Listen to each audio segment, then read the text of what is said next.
Welcome to This Week in East Brunswick. This week is National Children's Book Week, and the library celebrated with National Young Readers Day and several other events. The library is also co-sponsoring a project which brings books to needy children. Sharon Karmazin, library director, will have the details. Amy Fisher from the East Brunswick Public Schools talks about American Education Week. And Anne-Marie Anderson and guest Karen Taylor provide information on how to adopt a child. All of this and more is coming up, but first here's a look at the Thanksgiving week schedule on Channel 8. Learn how to get a total tone-up Monday morning at 10 with Lenore Kulik on Look Great, Feel Great. And at 10:30, 4-year-olds enjoy books about bugs on Stories from the Library. Tuesday, Paul Hansen discusses the rising cost of medical insurance on You and Your Money at 7:30, and Business Bylines follows at 8 o'clock. Wednesday evening at 7:30, join Superintendent of Schools Dr. John Kopko for a discussion about the math program at East Brunswick Public Schools. And at 8 o'clock, Stuart Davis and Laura Ivan talk to students about their travels abroad on 18, growing up in East Brunswick. On Thanksgiving Thursday, the library will be closed and there won't be a cable cast, but This Week in East Brunswick will return on November 29th. On Saturday, watch recasts of the week's shows and check out the Channel 8 Community Bulletin Board for high school sports and community announcements. The library's Youth Services Department is always a bustling place, but this week was exceptionally busy as the library celebrated National Children's Book Week. Carol Phillips, the head of the department, introduces National Young Readers Day.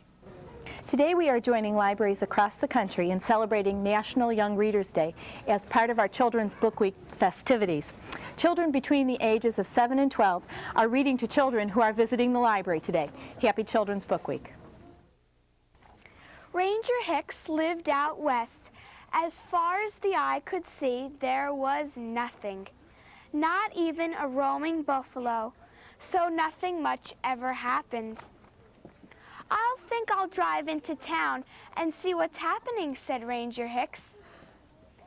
"Want to ride along, Elna?" he asked his wife. "No, I've got to dig potatoes," said Elna. So Ranger Hicks climbed into his truck and drove 84 miles to the nearest town of Sleepy Gulch.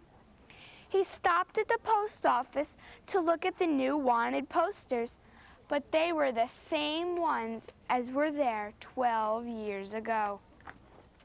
Meanwhile, back at the ranch, the cat had just had kittens in Elna's sewing basket when the phone rang. "Hello? Miss Elna Hicks?"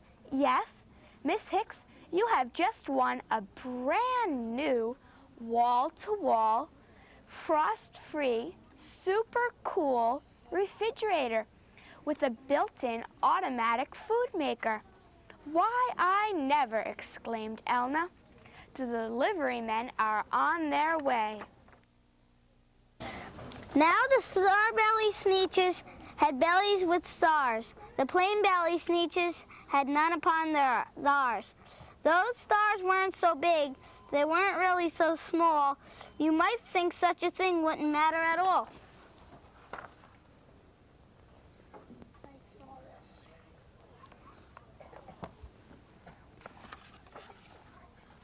But because they had stars, all the star-belly sneetches would brag. "We're the best kind of sneetches on the beaches." With their long snoots in the air, and they would sniff and they'd snort. We'll have nothing to do with the plain-belly sort. And whenever they met some, when they were out walking, they'd hike right past them without even talking. When the star-belly children went out to play ball, could a plain bellies get in the game? No, not at all. You could only play if your bellies had stars, and the plain belly children had none upon theirs. I took my frog to the library.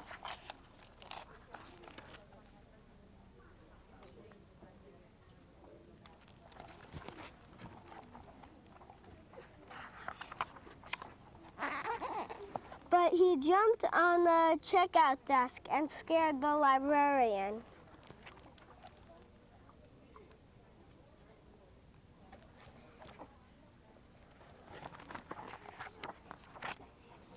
I took my hen to the library, but she laid an egg in the card catalog.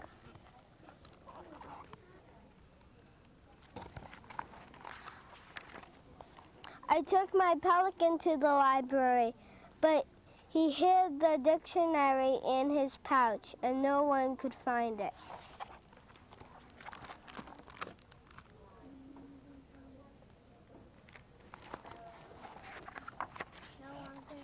I took my python to the library, but she shed her skin all over the picture books. Other events at the Youth Services Department include a photo display of youngsters caught in the act of reading and a craft program on origami. Origami is the art of paper folding, and there is a bright and extensive collection on display at the department. On December 4th, there will be a special session for grades 1 and up to learn how to create origami. Parents can register children starting on November 19th. For information on this or any other youth services activity, call the library at 390-6789. Hello, I'm Sharon Karmazin, Library Director, and I'm here to talk about a very exciting project that the library is involved with this holiday season. Our project is called Books to Keep, and it's being sponsored by the Libraries of Middlesex, which consists of all the public libraries in Middlesex County and Middlesex County College Library. What the libraries are doing is collecting books for distribution to needy children throughout the county. We're going to be working through local social service agencies such as Head Start programs, soup kitchens, and daycare centers. And through those groups, we're going to be reaching children who, unlike ourselves, don't have books of their own. We feel that books are as important as toys, food, clothing, and other things that we give as gifts during the holidays. So we want children to know the joy of having books the way we do. For this, we're asking that people in East Brunswick contribute new or like new hardcover and children's books for distribution. If you don't have books at home, we're also accepting contributions of money, and there are contribution envelopes available at the library. All you need to do is bring your book contributions into the library anytime between now and December 15th. There's a big collection box at the front door, and you can leave them right there. Some of the books we've already received are over here, and you can see they're really beautiful. And we need many, many hundreds more, so we're hoping that you'll be able to contribute. The project is Books to Keep, and we're asking people all over East Brunswick to help us by bringing in wonderful books just like these. So please help us to have a very successful program here with Books to Keep in Middlesex County. Happy holidays.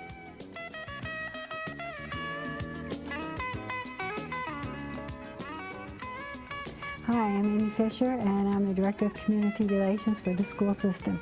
This is American Education Week, and I have with me three very special guests. First is Kathy Schwartz, the President of the East Brunswick Education Association. Next, Lucille Fisher, who is the President of the East Brunswick Principals and Supervisors Association, and Dr. John Kopko, our Superintendent of Schools. We're going to be talking about what's happening in the schools this week, but first, Kathy, I wanted to ask you, why do you think it's important for our schools to recognize American Education Week? Setting aside a week to celebrate American education is very important because it lets us focus on some of the positive things that are happening in American education. It certainly sends the correct message to people, telling people that there are many, many dedicated professionals who serve in their schools day after day. And the week set aside provides us an opportunity to thank those people, to show our appreciation, to say that we are really glad that you have decided to dedicate your life to working with our children, our most precious resource. There is even a day in the week, Wednesday, that we can celebrate education support staff because they also make such valuable contributions in our schools. Right. Well, what are some of the things that are happening this week in our school system? Well, we really wanted to make it a celebration, so we planned lots of things. Some of them are, each staff member will be receiving a certificate of appreciation from the Board of Education. Also, every staff member will receive a button that tells everyone who reads it that we are cooperating together in order to educate everyone. The buttons are especially important because they were designed and produced by Mr. Tony Chinney's career orientation students at the high schools. And then all our elementary teachers will be receiving a doorknob hanger with a message that says that the work that's being done in the schools are very, very important. Another thing that we're doing is having a display in each of the libraries in each of the school buildings, as well as the public library, that announces this is American Education Week. I guess everyone will get the message. Lucille, what else is happening? Well, in the elementary schools, the students in grades 2 through 5 will be writing essays about some adult in school who has been particularly helpful to them. The kindergartners and first graders will draw pictures of something they particularly like about school. Then the children will share their writings with each other. They'll share them with other classes. Some of the writings may appear in PTA newsletters, and in addition, they will probably be read over the loudspeaker. That'll make the week really special. John, as you know, the theme for this week nationally is Educating Everyone Takes Everyone. What are your thoughts about that concept? Well, Amy, the theme serves as a constant reminder that the success of our students and our schools depends so heavily on the cooperative efforts of the entire community. Our students have had many, many noteworthy achievements and accomplishments for a variety of reasons over the years, and not the least of which is that time and time again the residents of East Brunswick have demonstrated their support for public education. In addition, the members of the Board of Education, administration, faculty, and the support staff work extremely diligently and very, very hard to create an atmosphere for learning in which all of the students have an opportunity to grow to their fullest potential. Also, parents participate in a variety of activities, and as the results of many projects indicate, this type of parental involvement leads to increased student achievement. Right. Of course, students themselves here in East Brunswick are directly responsible for their achievements, and I think this is a good time to really step aside and compliment them on their hard work and their outstanding accomplishments. I also want to mention that we are trying to establish and maintain some new cooperative partnerships in East Brunswick with business, with industry, with higher education, private foundations, and also community agencies. We believe that these partnerships will even further enhance the educational programs we offer our students. That's true. Kathy, is there anything you'd like to add about the theme? Well, I think one of the things that I'd like to say is that it also gives the Education Association an opportunity to work with the Principal and Administrators Association and Central Administration on planning the celebration. It's always fun, and we come up with a lot of interesting and exciting things to do. All right. How about you, Lucia? Well, since the theme is Educating Everyone Takes Everyone, I'm going to put on my other hat now as principal of an elementary school and share with parents ways in which they can help their child. For example, each school during the month of November will have Family Math Night. This will be a great opportunity for parents to come to school, learn about our math program, and learn ways in which they can support the program. Mm-hmm. In addition, at our school, Irwin School in particular, we have a Parents as Reading Partners program, and during the time of the program, parents are requested to read on a regular basis with their children. These are just some of the ways in which parents can support education. Right. Okay. John, do you think we'll always be celebrating American Education Week in our schools? Absolutely. Since a good education is really essential to the future of our children, as well as to the future of the community and our country, and really the entire world, I think it's very important that we take time out at least once a year to recognize everyone who have contributed to the educational process. As far as I'm concerned, American Education Week will always be observed in the East Brunswick Public Schools. Well, that's great. Well, thank you very much for being here, and happy American Education Week to everybody.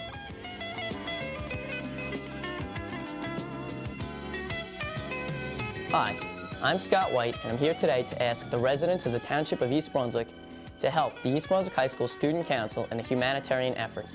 Over the next few weeks, the East Brunswick High School Student Council will be conducting a campaign entitled Desert Greetings.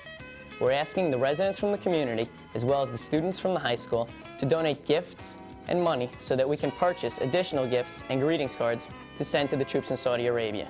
Remember, these soldiers won't be home to share the holiday season with their families. We must remind them that the community of East Brunswick hasn't forgotten that they're there for us. Send your gifts and donations to the Student Council, care of East Brunswick High School, 380 Cranberry Road, East Brunswick, New Jersey, 08816. If you have any questions, you can contact me at 828-2581. I want to thank you now because I know the citizens of East Brunswick are going to band together in this effort and show the troops that we really do care about them.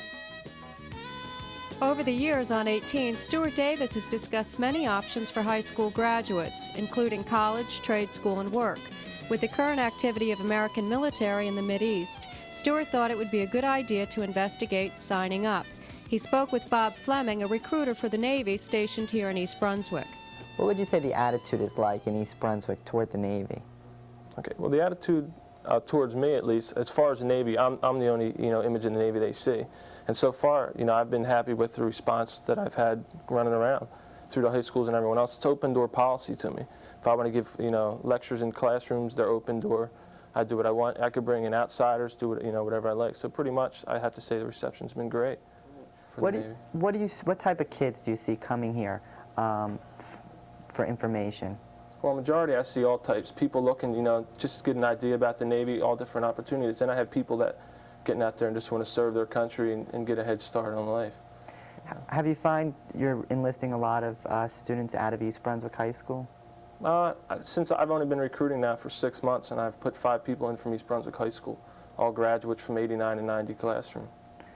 Has the Gulf crisis made it more difficult to encourage recruits to join the Navy? I've had phone calls, people saying, oh, I want to go serve, I want to go to the Middle East, I want to do my part. Then I've also had people that say, well, this is really what I want to do, but only in a peacetime thing. So you're getting, it's going both ways. But the majority of the thing is the seniors in high school where their parents are the ones that are more worried about their child, going over. Not the child as much as the parents. Bob, if you were called to serve today, how would you feel? Well, I've already once been in the Persian Gulf during the escorting of tankers, and I was on the battleship Missouri. And when I came in the Navy, I knew my choices were going over there, and I'd be glad to go anytime to help, to help out. I have plenty of people over there now, and there wouldn't be anything to hold me back from going today. Stuart also spoke with Senior Chief David Zellner. Have you seen the recruiting becoming more difficult now that we have active military operations in the Gulf? No, nothing has really changed. We're still putting in the same amount of people into the Navy as we did a year ago or even 5 years ago for that matter. If a person wants to join, they're going to join no matter what the situation is. What are the chances of somebody who joins today being assigned to go to the Middle East? Someone for the Navy? I don't think today I could give you an accurate number on that. But I will say this, presently we have less than 50 ships in the Middle East right now, and we have almost 600 ships. So the likelihood of that happening is very slim. When recruits come here, are they thinking of a military career in peacetime or in wartime? They're thinking more of peacetime. They're looking for the educational benefits, the training benefits, and maybe somewhere in the back of their mind they might be thinking about if the need arises, they may be called to duty to serve their country. 2 teenagers recently recruited told Stuart how their parents responded to their enlisting. At first they were like really depressed, saying don't do it, don't do it. But then after I kept talking about it over and over, they said, well, we want what's best for you, and they accept it now. How about you, TJ? My parents were pretty good for it. Like, my father was in the Army, and he feels that the military is really good for you. He feels that, you know, it helps you grow up, gives you a lot of, like, self-confidence. And, you know, he wanted me to go to college, because right out of high school I thought about joining. My friend was going into the Army, and I talked to the recruiter, but my father, he said, try college, and I did. It was okay, but I always thought about the military, and I just really wanted to go in, so. DJ, what would you say the attitude of the kids in East Brunswick is toward the military? I don't know. A lot of people, they feel college is like the only way to go. And then other people, I know a lot of people that have joined the military, so it's hard to say. For more on teens in the military, watch 18 in December.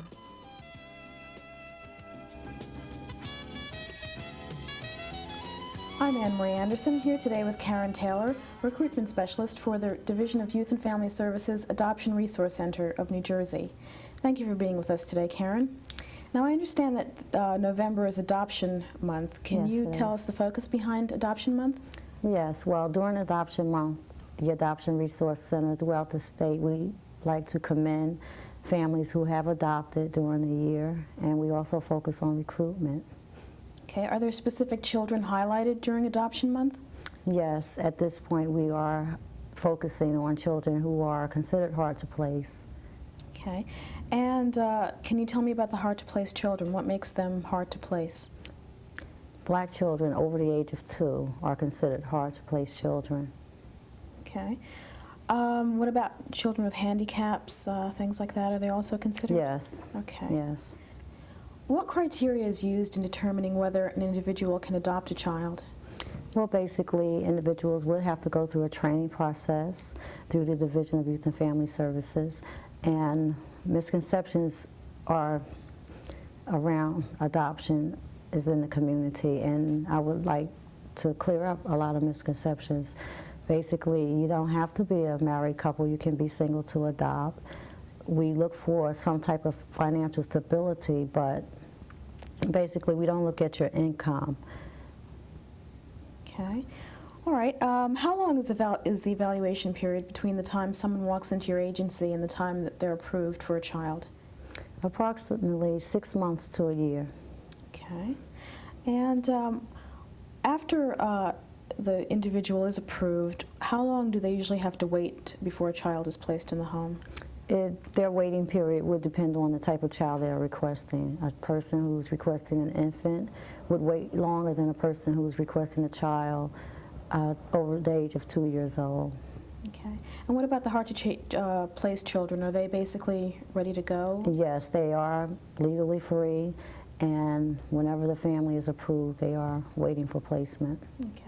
What kind of follow-up services does your agency offer, and are there more intensive follow-up services for a hard-to-place child? Yes, we do offer services before the adoption and afterwards for the families. We have agencies we work with who can work with the family, and we also have adoptive parents who've adopted already. They work with you know, with respective adoptive parents to help them in different areas they may need help in. Okay. Has there been adoption work done in the East Brunswick community? Well, at this point, we are focusing on Middlesex County. We worked in Mercer County last year. We developed a task force in that area to go out into the community and really do footwork and spread the message that children are waiting for adoption, and that's what we'll be focusing on in Middlesex County this year. Okay. And older children, do they have a say in deciding where they're placed? Yes, we do consider their opinions, yes. Okay. And how would you prepare a family where there are older siblings for adoption? Well, as I mentioned earlier, we have services. If they've never had children before, we do have services. If they have any problems, they can contact the agency, and the child's worker is a good resource also to help the families when they're having questions about the child. Mm-hmm. Okay. How many children would you say are available for adoption in the state of New Jersey? Well, throughout the state, there are over 100 children who's legally free to be adopted. I understand that you are available to do speaking engagements and go to various places to talk about adoption? Yes, I am. And if any organizations, churches would like for me to come in and speak to their members, I would be glad to come out and speak. Okay, and your office also handles 7 counties, is that correct? Yes, we are located in Princeton and we handle the central part of New Jersey. Okay, well, thank you very much, Karen. For more information on adoption, please call Karen Taylor at the Adoption Resource Center in Princeton, area code 609-452-7611. That's 609-452-7611. For This Week in East Brunswick, I'm Anne Marie Anderson.